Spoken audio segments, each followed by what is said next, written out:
Welcome to Speakernomics, the official podcast of the National Speakers Association, brought to you by Leadership Books. I am Kenneth Kinney, but friends call me Shark. And like you, I'm a professional speaker, and I love listening to Speakernomics. Speakernomics is the professional speaker show that will help you thrive and grow a speaking business so you too can change the world, one keynote, session, workshop, and speech at a time. And on this episode, we're going to speak with Robyn Hatcher. Robyn is a communications expert, an author on leadership, communication and personal impact, a keynote speaker, CSP, and the current president of the NSA New York City chapter. Robyn, no drama here. Welcome to Speakernomics. How are you today? I'm great, Shark. Great to be here. Thanks so much for having me. Of course. Now, to all my speaking friends, when you think about the 3 V's of how you communicate, on stage or not, the visual, vocal, and verbal skills, then what is your actor type? We all have one. It's those qualities and characteristics that help you shine and become a star. Actors and celebrities have one, but do you know how to lean into that and stand out in a crowded field of speakers and a noisy world? And before we jump in, make sure to go to Speakernomics.com. That's where you can find the tips, insights, and knowledge to help you become a better speaker, build a better business, and get paid to speak. Robyn, let's dive in. First of all, what is an actor type? Actor types. I spent over 20 some odd years as a professional actor. And I also wrote for 2 daytime soap operas. And in the beginning of my career, I was helping people with their public speaking and their speaking and creating speeches and all that. And I wanted to write a book about it. And one of the things that I realized is I don't want one of those stuffy public speaking books. And I started to lean in on my experience as an actor and as experience as a soap opera writer. And what I realized is every audition I was going to and every character I wrote for on the soaps had a very specific way of communicating. And I would go to these auditions and I would think, and I would hear people complain. It's like, oh, I didn't get called for this, or I didn't get called for that role. And I would look at them and I say, well, because you weren't right for it, and it's like, and that's what made me realize that we all have our specific types.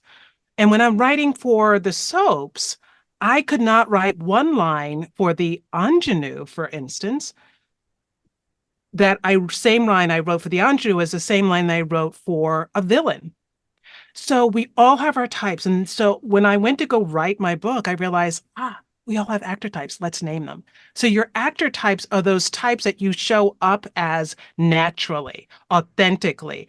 It's usually the type that you find yourself in when you're under stress. And then I model them on the types that you see in movies and TVs. We've got our hero. We've got our superhero. We've got our buddy. We've got our whiz kid. We've got our comic. We've got our ingenue. We have our curmudgeon. And of course, we have our villain. So as a speaker, how should we go about improving the visual? Now, the visual is how you show up. And we all have certain styles. And that's why it's so important to figure out what your actor type is. The supermodel is one that I didn't mention. Some people are supermodels. They will always dress a certain way. And that is the key to stand on stage and look phenomenal. And that's your strength. That could be your superpower as a supermodel. And so that's what you can lean into as your visual. So the visual is so much of the presentation, and not only just how you show up, but what your slides look like. As human beings, I do a lot of study in brain science. I'm also a Neuro-Linguistic programming practitioner certified, and I love the study of the brain. And the visual has so much impact on how you are coming across as an individual, and especially on stage, that's the first line of defense. Some of the times I open my keynotes with, have you made an assumption about me?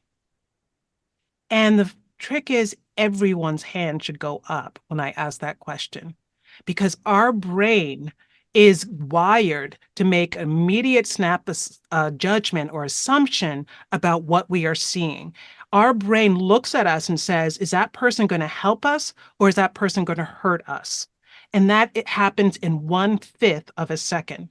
So in 1/5 of a second, you have told your audience whether you are going to be able to help them or whether they need to just take out their phone and start looking at their phone.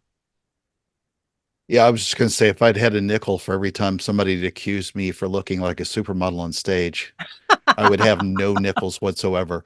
So, number two, I want to lean into this. Then, how should we as speakers go about improving the vocal? Improving the vocal, I actually created a CD because I had what people would say this high-pitched voice when I went to school for acting. And there are exercises that one can do. There are breathing exercises, there are articulation exercises, there are all kinds of exercises that you can do to improve the quality of your voice. Because again, after the visual, the vocal is the one thing that your audience will pick up on. Is this someone who I can trust by the sound of their voice? And unfortunately, a lot of times sound of the voice is the cadence, it's the resonance, it's the pitch, it's the volume, it is all of the pace. Sometimes you can go really, really fast, and that's great. But if you go really, really fast all the time, people are going to start feeling anxious. If you slow it down and then sometimes go fast, that is giving your audience a message and is having them follow you. If you, and of course, we all know this, we don't want to be monotone. We have all of the variety that we can go in with our voices. Sometimes they can go up, sometimes they can go down, sometimes they can go really, really slowly and enunciate each and every word. And sometimes you can take a really long pause. So and the pitch is so important as well because we are much more gravitated to the lower pitch, the more resonant sound. So being able to use your voice on stage is a critical aspect of showing up, delivering, and being seen as an authority and as being engaging. I think there's a good point in there on top of, we all know this, but there are a lot of speakers who don't know this or don't think about enough. And you also, depending on how well you know your keynote, maybe it's one you've delivered many times, you can get in a habit of doing the same thing over and over again.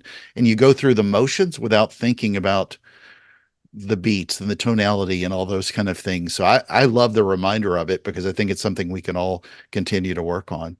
Right, right, right.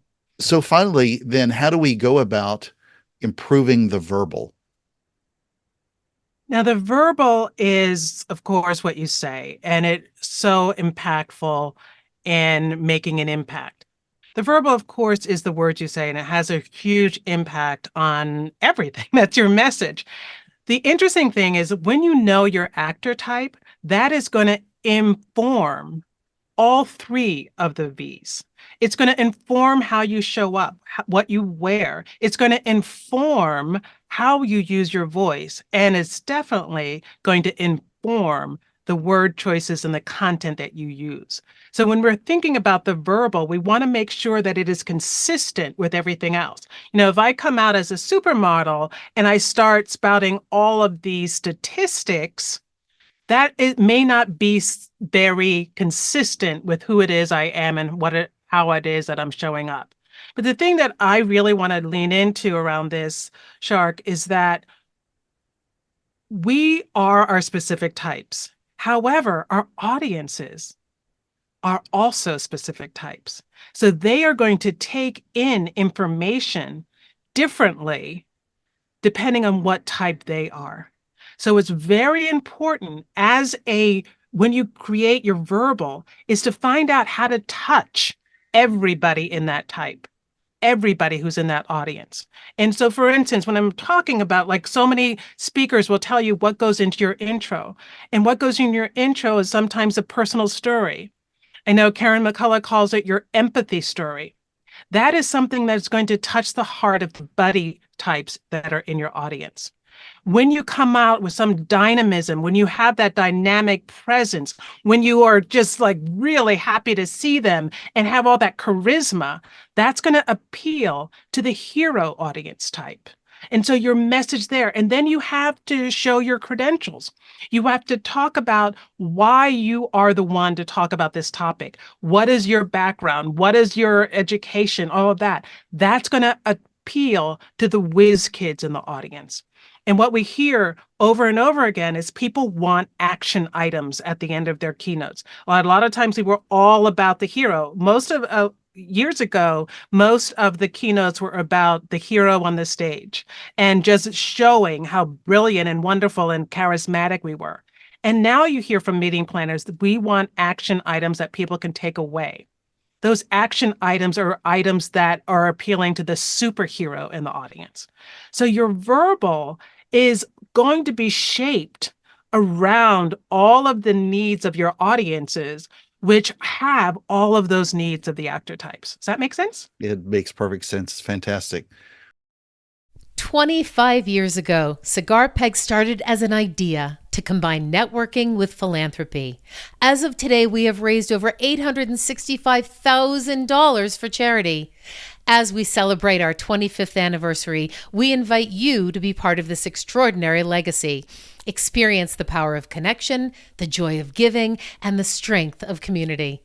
Raise your glass with us, and let's write the next chapter, Philanthropy Through Fun, together. cigarpeg.com/join. Well, here's a question from a previous guest who had just come back from NSA Thrive, and they were very interested by what they heard with all the new and interesting ways people are negotiating and adding on with their value proposition and things like that. The question for you is, what is the most creative negotiation solution that you've ever come up with in your speaking career? Yeah, there's one that I am actually going to work on right now. I am doing a 4-session for a major hotel chain. And one of the asks that I'm going to, and this came directly from Thrive actually, is can I negotiate getting some points in their rewards program? Because I am one of their reward participants. So that's one of the things that I will negotiate. And I love that idea that came directly from Thrive. And why not? You don't Another reason to get where buy you a don't ticket. ask. Yeah. So, what is a question that you would like to ask a future guest on the show? Yeah. A question that I ask my audiences a lot is, what did you want to be and what were you like when you were 8 years old, between the ages of 8 and 10? Because psychologists have realized that between the ages of 9 and 10, and this actually, someone talked about this from the Thrive stage, and I've been asking this question for a long time, that's when you start to establish your values. And oftentimes those values show up in your adult life and show up in what it is that you do today. So my question would be, what were you like? What did you want to be when you were 8 years old? And how is that showing up now? For those of us that haven't grown up yet, I don't know what mine would be because I'm probably at about a 7.5 right now, as far as age my wife tells me. So let's do a quick recap then, based on Robyn's standing ovational advice. One, we all have specific types, so find yours. Think about visually, do you look like a supermodel on stage or a Model T? Think about not just your content, but also how you look to the audience. Two, work on the exercises with vocal that will help you improve your voice. It's the tone, the pace, the pauses, so many things that point to this. You may have delivered that speech over and over again, but sometimes we have to stop and reflect on how we're delivering it vocally. Number three, the verbal informs all the others. The words you choose must be consistent with everything else. Our audiences are also specific types and will take in that information differently. Data stories look and sound differently from a supermodel, just like certain stories resonate with different audiences in different ways. Robyn, any last closing thoughts before we act our way out of here and have one life to live or go to General Hospital or any of those others?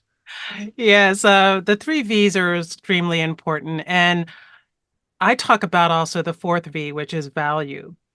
And we all want to have and bring value to our audiences. So what is the value that you bring?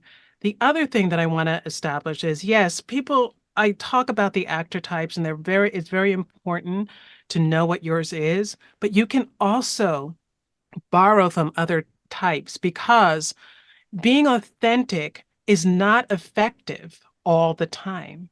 And I really want to push back sometimes on people who say, oh, I just need to be my authentic self. And my question is it authentic or is it effective? And when I think about all of the actor types, what I really feel like we need to do as speakers is we need to become Meryl Streep. Meryl Streep can be any actor type a director asks her to be, because she knows what's going to work for her audience. She knows how they're going to take in the information. She knows how important that is. So yes, it's important to know your type. Yes, it's important to build on your type. Yes, it's important to bring value. And yes, it's important to be able to adapt, be flexible, and give what your audience needs. Great advice. Friends, make sure to join us at Speakernomics.com and let your voice be heard. Thank you to Leadership Books for sponsoring this episode. I am Kenneth Kinney, your host of the National Speakers Association's podcast, Speakernomics, and this has been another fantastic episode of the show. To everyone listening, thank you again for the privilege of your time. And remember, Speakernomics is a podcast where you'll learn to speak, get paid, repeat.